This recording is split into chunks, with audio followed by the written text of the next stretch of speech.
പ്രതിപക്ഷ ഉപനേതാവ് പദവിയെ ചൊല്ലി CPM-CPI തർക്കം അതിരൂക്ഷമാണ്.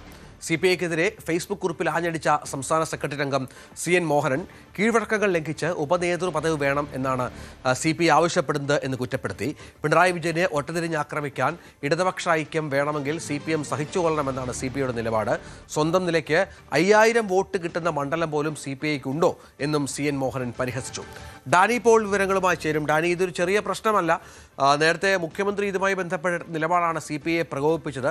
തുടർന്ന് CPIയുടെ വിമർശനം അവരുടെ മുഖപത്രത്തിലൂടെ പിണറായി വിജയനെതിരെ ഉണ്ടായിരുന്നു. ഇപ്പോൾ അതിനുള്ള മറുപടി ഏറ്റെടുത്തിരിക്കുകയാണ് CPM നേതാക്കൾ.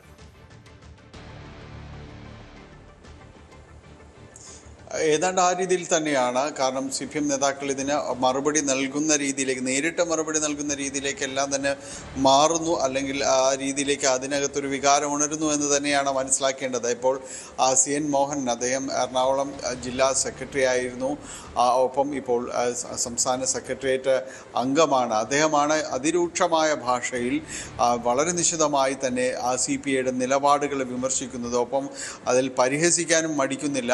കാരണം ഇതിൽ CPI നിലനിൽക്കുന്നത് CPMൻ്റെ ഒപ്പം ഉള്ളതുകൊണ്ടാണ് എന്ന രീതിയിൽ തന്നെയാണ് അദ്ദേഹം പറഞ്ഞു വയ്ക്കുകയും ചെയ്യുന്നത്. ഏതായാലും അദ്ദേഹം പറയുന്നത് എങ്ങനെയാണ്, ഇതിൽ ഒരു മണ്ഡലത്തിൽ മത്സരിച്ചാൽ 5000 വോട്ട് തികച്ച് കിട്ടുമോ എന്ന് പോലും CPI ഒറ്റയ്ക്ക് മത്സരിച്ച് കിട്ടുമോ എന്ന് പോലും സംശയമുണ്ട് എന്ന് അദ്ദേഹം പരിഹസിക്കുകയും ചെയ്യുന്നു. അതോടൊപ്പം തന്നെയാണ് ഈ നിലപാടുകൾ കഴിഞ്ഞ കുറച്ച് നാളുകളായിട്ട് CPI സ്വീകരിക്കുന്ന നിലപാടുകൾ LDFന്, പൊതുവിൽ ഇടതുമുന്നണി എന്ന് പറയുന്ന ആ ഒരു സിസ്റ്റത്തെ തന്നെ ഇല്ലാതാക്കുന്ന രീതിയിലുള്ളതാണെന്ന് അദ്ദേഹം ചൂണ്ടിക്കാണിക്കുന്നു.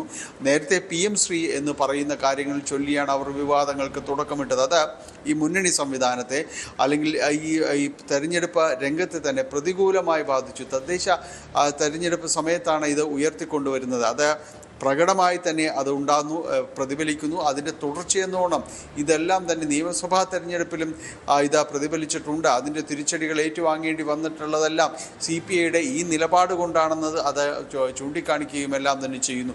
ഒപ്പം ഇവരെല്ലാ കാലവും CPI പറയുന്നത് തങ്ങൾ ഇടതു മുന്നണി ഉണ്ടാക്കാൻ മുൻകൈ എടുത്തു എന്ന് പറയുന്നുണ്ട്.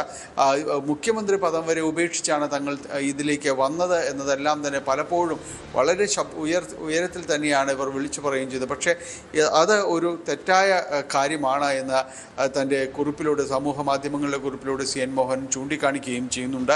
79-ലടക്കം ഇവർ സ്വീകരിച്ച നിലപാടുകൾ അന്ന് കോൺഗ്രസിനൊപ്പമായിരുന്നു തദ്ദേശ തെരഞ്ഞെടുപ്പിലടക്കം CPI നിലനിന്നത് എന്നതടക്കമുള്ള കാര്യങ്ങൾ ചൂണ്ടിക്കാണിച്ചുകൊണ്ടാണ് ഈ വാദങ്ങളെ അദ്ദേഹം ഖണ്ഡിക്കുകയും ചെയ്യുന്നത്. എന്തായാലും ഇതിൽ ഒരു കാര്യം ഉറപ്പാണ്, ഇപ്പോൾ ഉയർത്തിക്കൊണ്ടുവരുന്ന ഈ ഉപനേതാവ് എന്ന് പറയുന്ന പദവിയെ ചൊല്ലി ഉണ്ടാക്കിയിരിക്കുന്ന കോലാഹലങ്ങൾ ഇടതുമുന്നണിയിൽ ചെറുതല്ല എന്ന് തന്നെയാണ് ഇതിൽ നിന്ന് വ്യക്തമാകുന്നത്. ഇനി ഇതിൻ്റെ ഒരു തുടർ പ്രതിഫലനങ്ങൾ ഉണ്ടാകുമോ എന്നതാണ് അറിയേണ്ടത്. CPIയിൽ നിന്ന് ഇതുവരെ ആരും തന്നെ ഇതുമായി ബന്ധപ്പെട്ടുകൊണ്ട് പ്രതികരിച്ചിട്ടില്ല. പലരും ഇത്തരം കാര്യങ്ങളിൽ പ്രതികരണത്തിൽ പിന്മാറുകയാണ് ഇപ്പോൾ പലരും തന്നെ ചെയ്യുന്നത്.